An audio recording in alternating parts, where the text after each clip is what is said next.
नमस्कार, अमर छत्तीसगढ़ देख रहे हैं आप। मैं हूं प्रशांत कटारे और बुलेटिन की शुरुआत रायपुर से आई बड़ी खबर के साथ, जहां नाबालिग से बेरहमी की गई है। रात भर बंधक बनाकर नाबालिग की बुरी तरह से पिटाई की गई है।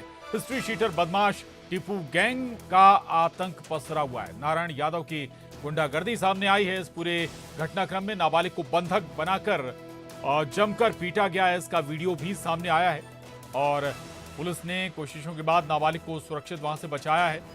आक्रोशित लोगों ने इसके बाद थाने का जमकर घेराव भी किया। डीडी नगर थाना क्षेत्र का यह मामला है।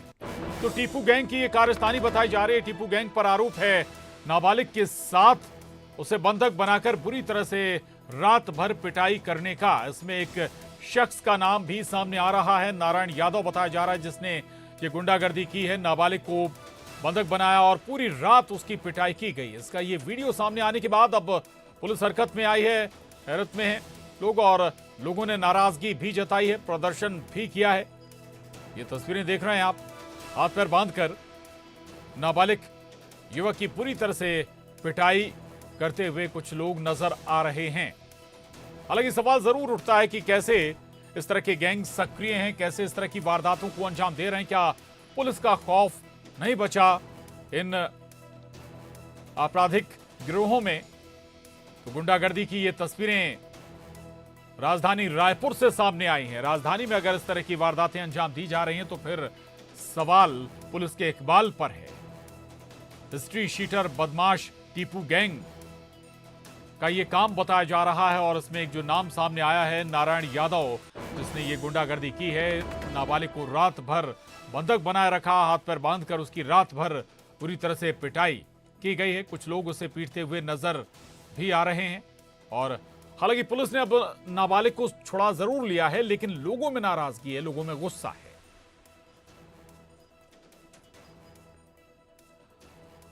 युगल, क्या स्थिति है बच्चे की? दूसरा ये कि ऐसी वारदातें पुलिस के इकबाल पर जरूर सवाल खड़े कर रहे हैं। क्या एक्शन पुलिस ने अभी तक लिया? देखिए, जिस व्यक्ति ने इस घटना को अंजाम दिया है वो आदतन आरोपी है और ये डीडी नगर थाना क्षेत्र का मामला है। पुलिस को जैसे इसकी सूचना मिली उसके बाद खुद पुलिस वहां पर मौके पर पहुंची और बच्चे को रेस्क्यू किया गया, वहां से छुड़ाया गया और इस तरह से बंधक बना करके मारपीट करने का ये मामला है वो प्रकाश में आया है।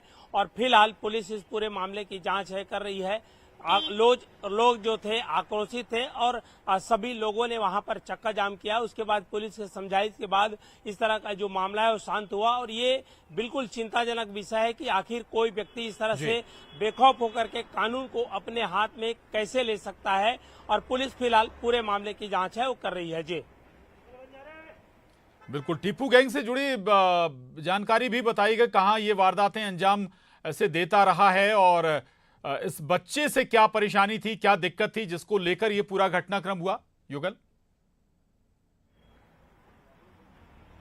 जी, देखिए, बिल्कुल इस तरह की जो घटना है वो बार बार सामने आती है, तो इस तरह से जो कड़ाई बरतने की जरूरत है। ये एक गैंग भी चलाता है, टीपू गैंग जिसको कहते हैं, और वो आदतन अपराधी है। अपने वर्चस्व, अमूमन अपने वर्चस्व को लेकर के इस तरह की लड़ाई ये लड़ते हैं और जो आरोपी है और मारपीट की घटना को अंजाम देते हैं ताकि क्षेत्र में दहशत। बिल्कुल बिल्कुल, चले, ऐसी वारदातें अंजाम देता रहा है ये गैंग, लेकिन अब एक्शन की बारी है। शुक्रिया युगल पूरी जानकारी के लिए। रायपुर से बड़ी खबर है, आज बिलासपुर पहुंचेगी परिवर्तन यात्रा। सांसद मनोज तिवारी समेत कई वरिष्ठ नेता इसमें शामिल होंगे। अरुण साव भी परिवर्तन यात्रा में शामिल होने वाले हैं। 30 सितंबर को प्रधानमंत्री नरेंद्र मोदी भी बिलासपुर आने वाले हैं। ये बड़ी खबर है। परिवर्तन यात्रा, बीजेपी की परिवर्तन यात्रा बिलासपुर पहुंचने वाली है और बीजेपी सांसद मनोज तिवारी समेत कई बीजेपी के वरिष्ठ नेता परिवर्तन यात्रा में शामिल होंगे। अरुण साव, प्रदेश बीजेपी अध्यक्ष अरुण साव भी परिवर्तन यात्रा में शामिल होंगे और जो सबसे महत्वपूर्ण दिन होगा वो 30 सितंबर का, जब प्रधानमंत्री नरेंद्र मोदी बिलासपुर आएंगे। ये तस्वीरें भी आपको दिखा रहे हैं। परिवर्तन यात्रा बीजेपी की चल रही है और इन परिवर्तन यात्राओं में तमाम बड़े नेता शिरकत कर रहे हैं।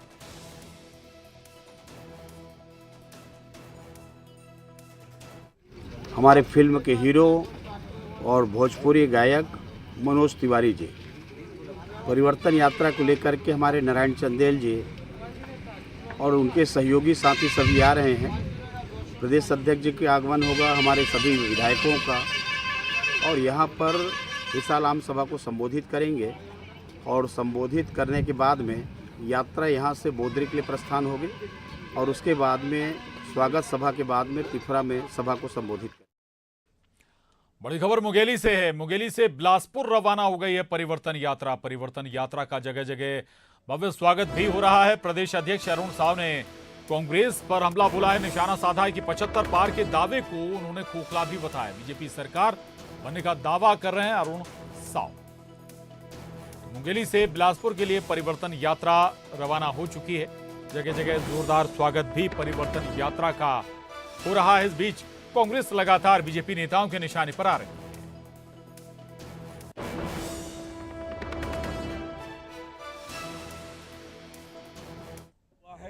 तो आपको एक बार फिर बता दें, केंद्रीय मुंगेली से बिलासपुर के लिए ये यात्रा, हमारी इस यात्रा में आकर हमारा उत्साह बढ़ाए और जनता ने भरपूर समर्थन इस यात्रा का किया है।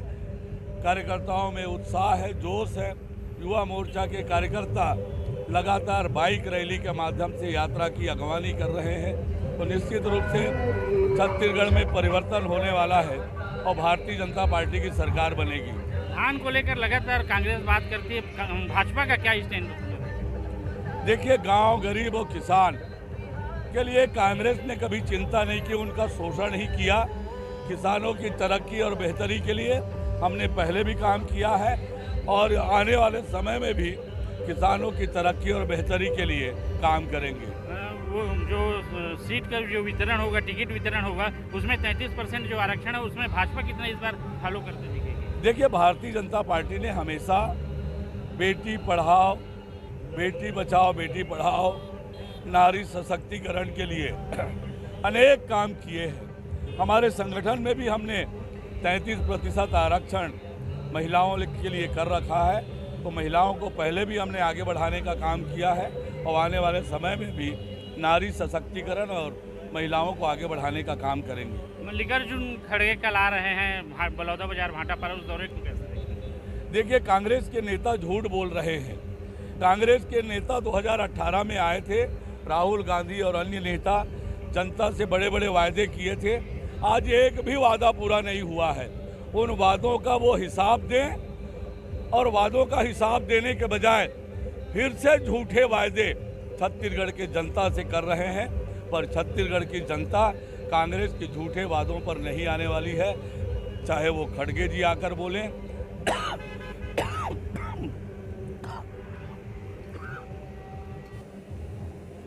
किसानों की बेहतरी और तरक्की के लिए हमने ही काम किया है, हम भी आगे करेंगे। आज कांग्रेस के नेता छत्तीसगढ़ आ रहे हैं, चाहे मल्लिकार्जुन खड़गे जी हो, चाहे राहुल गांधी हो।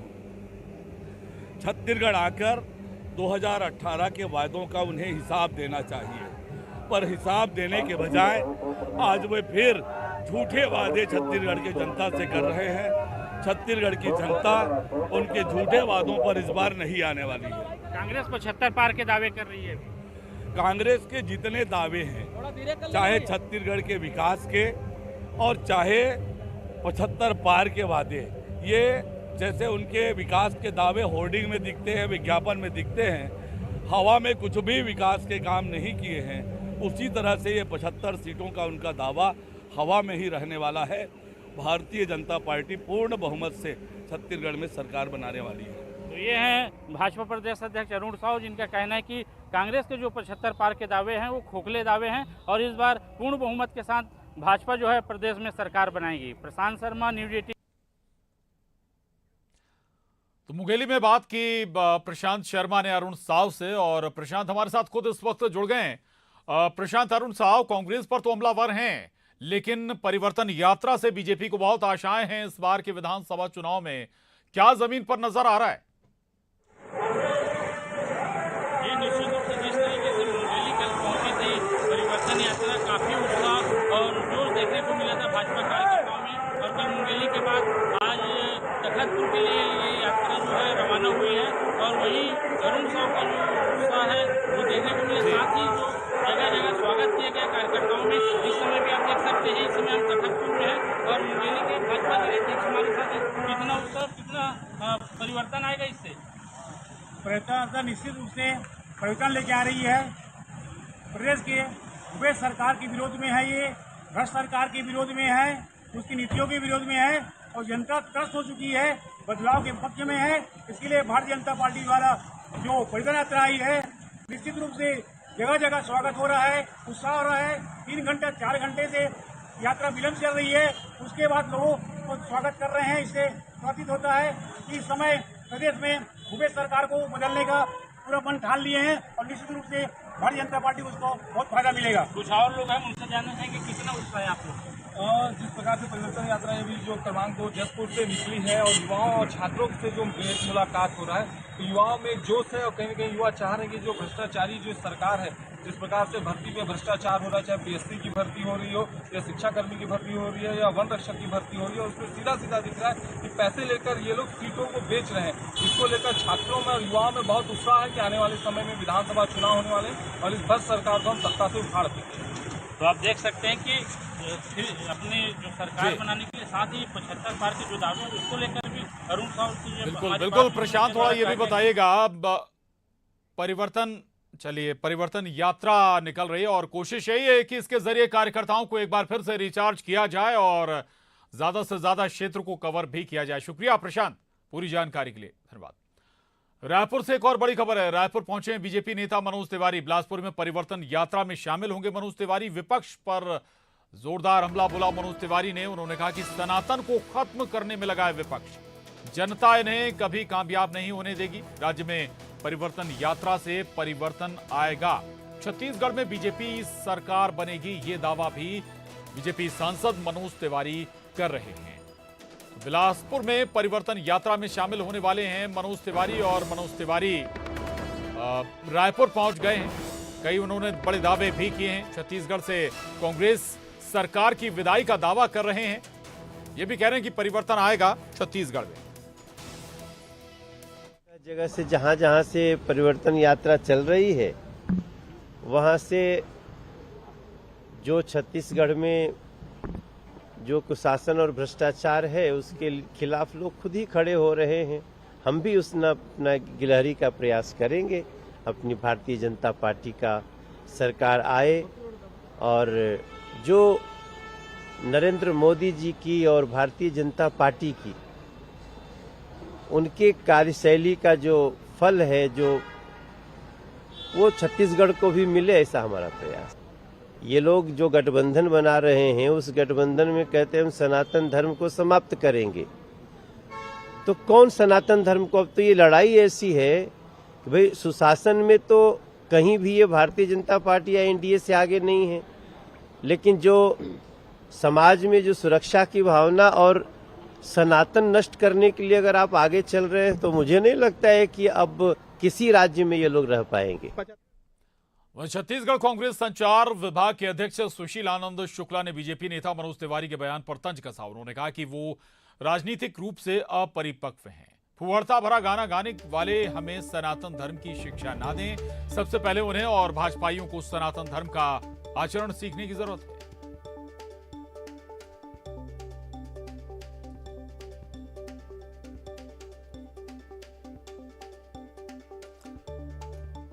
मनोज तिवारी ने सनातन पर कांग्रेस को घेरा है, सवाल भी उठाए हैं और इसी पर जवाब दिया छत्तीसगढ़ कांग्रेस संचार विभाग के अध्यक्ष सुशील आनंद शुक्ला ने। वो कहते हैं कि हमें सनातन पर ज्ञान ना दें।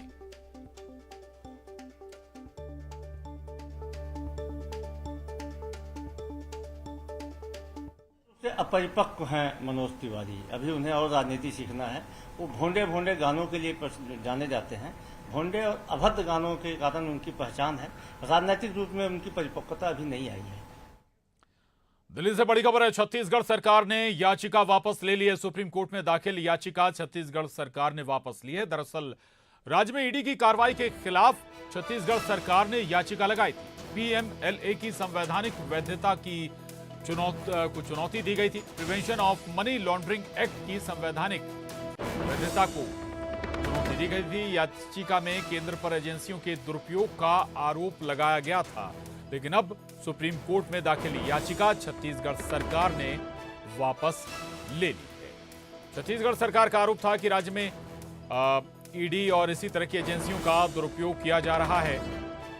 संवैधानिक जो एजेंसियां हैं उनका दुरुपयोग करने का आरोप लगाया गया था। जगदलपुर से बड़ी खबर, यहां विश्व प्रसिद्ध बस्तर दशहरे का आगाज हो गया है, जिसमें जनप्रतिनिधि और अधिकारी शामिल हुए। आपको बता दें कि 75 दिनों के इस महापर्व में पूरा बस्तर शामिल होता है। मां दंतेश्वरी की पूजा की जाती है। तो जगदलपुर के विश्व प्रसिद्ध बस्तर दशहरे की शुरुआत हो गई है। इतना ही नहीं, पूरे विधि विधान के साथ यहां पर डेरी गड़ई की रस्म भी संपन्न कराई गई।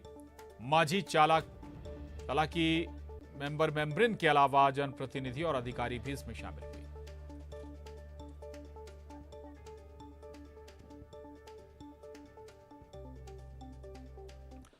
छत्तीसगढ़ के सीएम भूपेश बघेल ने द्वारका में छत्तीसगढ़ निवास का वर्चुअल लोकार्पण किया। दिल्ली में अब छत्तीसगढ़ के 3 भवन हो गए हैं, चाणक्यपुरी में सफदरजंग हॉस्पिटल के पास, और अब से द्वारका में छत्तीसगढ़ भवन का निर्माण हो गया है। इसको बनाने में 60 करोड़ 42 लाख रुपए की लागत आई है।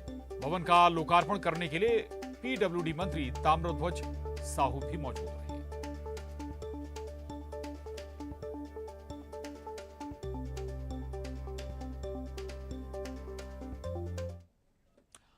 और अब रुक करेंगे सिटी टॉप 20 का। ईडी के खिलाफ सुप्रीम कोर्ट में दाखिल याचिका